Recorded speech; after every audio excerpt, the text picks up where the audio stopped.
Hello, this is Mike, NoStressMike.com. I want to talk about when you start noticing um, more military presence, and something you need to think about.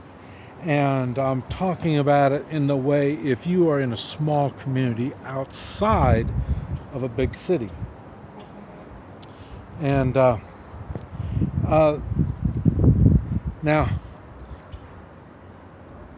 one of the ways of doing this is a gradual more military, more military. First, it's just a presence, just seeing it.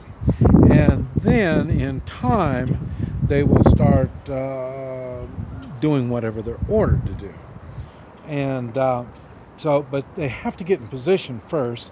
They have to get all the equipment there. They'll have a base somewhere around, and then as they come in to normally just the larger communities, but it could be the smaller communities also, because they need areas that they can defend. So they may end up taking a whole community.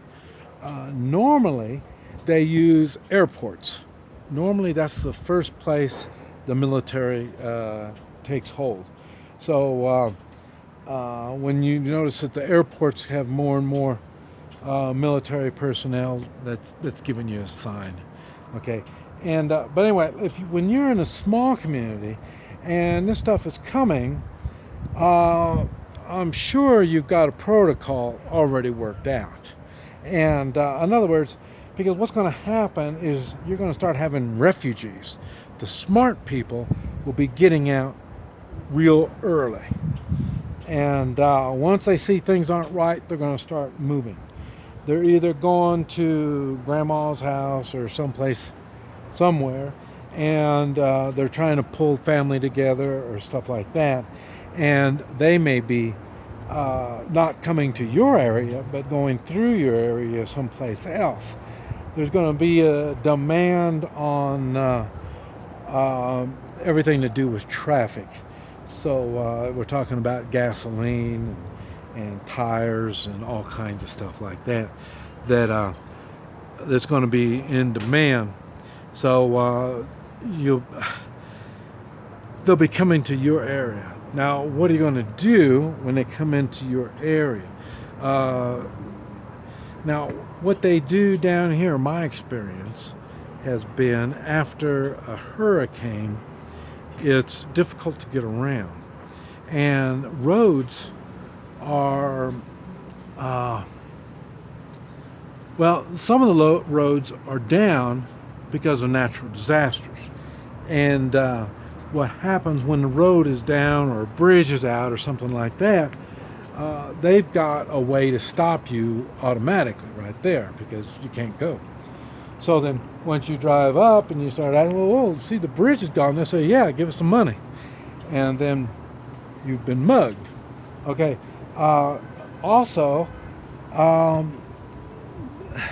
police and help can't get around. So that means they can really put roadblocks anywhere. And so anytime you see a road obstruction, you know you're getting ready to get, well, it could be a natural thing. Like, a lot of times they'll bring a tree down, and then you've got to kind of zigzag between the trees, and then bam, they got you. But if you have this small community and these people are coming through, you need to make sure they go on through. Some people want to be wanting to spend the night, and I don't know your procedures on what you're going to do on refugees that are wanting to spend the night, because the smart ones won't be traveling at night. I say at first they may try to do it at night. I'm talking about on the road driving. But like I say, after the hurricanes down here, you got to be a pure idiot to drive at night. Every bad thing in the world comes out in the dark. And so, and whatever happens, it's even worse when it happens in the dark. I mean, if you have a flat tire, just a simple flat tire in the dark is much more trouble than what it is in the daytime. So the smart people that find you before dark will want to spend the night. I've mentioned, well, you probably want to go look. I'll put the link down below. I got a blog, and it talks about three-man militias and all the kind of stuff. That's probably a really good place. If you haven't seen that by now, you need to go see that. I mean, I think there's probably 100 videos just right there. A lot of it is on how to take care of your personal area.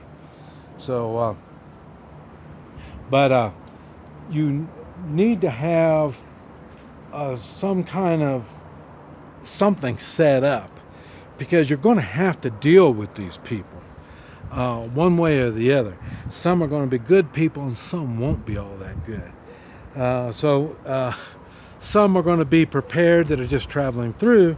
Some people are just going to be trying to get the hell out, and they really didn't prepare as they left. They're going to not have gas, they're not going to have food, they're not going to have water. There's going to be a lot of things they won't have. And they're going to be wanting this stuff from you. And you're going to have to figure out how you're going to do it.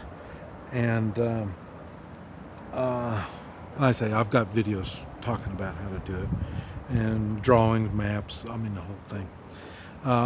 But if you're in this small community, you are going to have to realize you're going to have to deal with these people.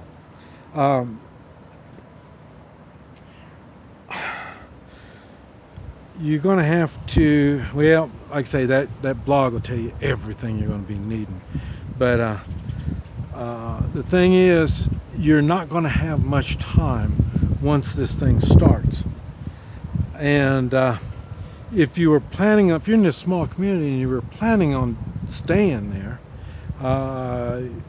you better really be ready to start pulling all your marbles out and do what you have planned on staying in, on how you're going to stay there.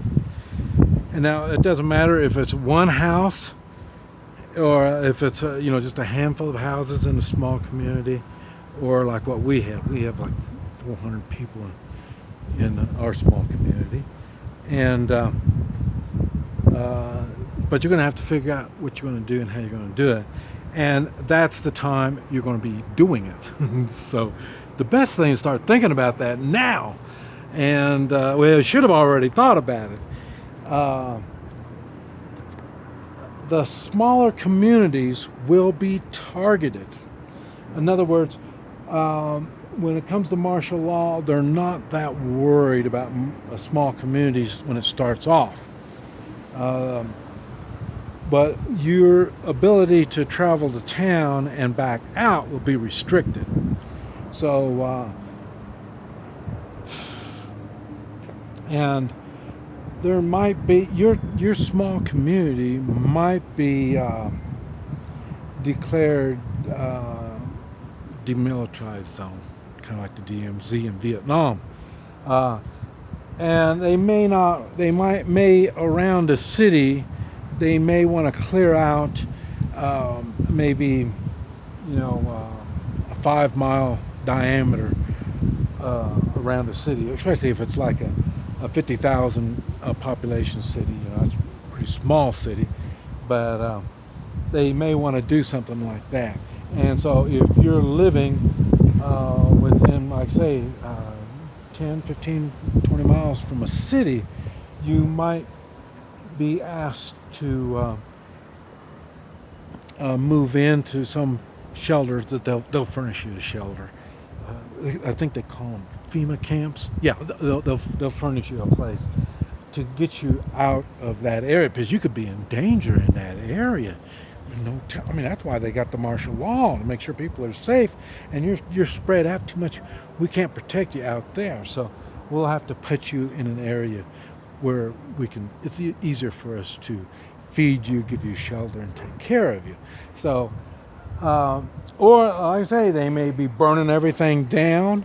Um, I say I've seen a DMC type place here in Guatemala, and what they did is they wiped out miles and miles.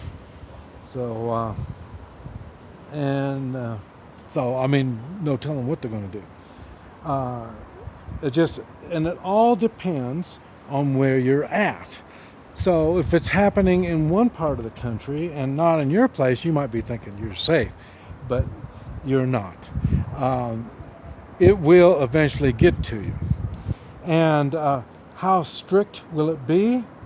Well, it depends. If you stay on your knees and you kiss their butt, then all they need is an informant in your community. And that informant will be enough to rat on everybody and keep everybody in line, because they'll be coming up, snatching people and taking them in for questioning. And that's just the way it goes. So, like I say, in our particular area, we've got control of everybody going in and everybody going out. And it's not going to work unless we have total control. So, and that's just our little dinky community. You know, I mean, if you're going to be taking over a large space like the United States, they're going to be doing it kind of the same way. But they're going to be a little, there's so many people, they won't know who's who. In our community, we know who's who. So it's going to be a little bit different. But we have our own little small community that we've already taken steps, and we know what we're going to do. Like I say, within hours, like 2, maybe 3 hours, we can get a lot of things done in our community. But these are things you need to think about if you're in a small community. This is Mike, NoStressMike.com.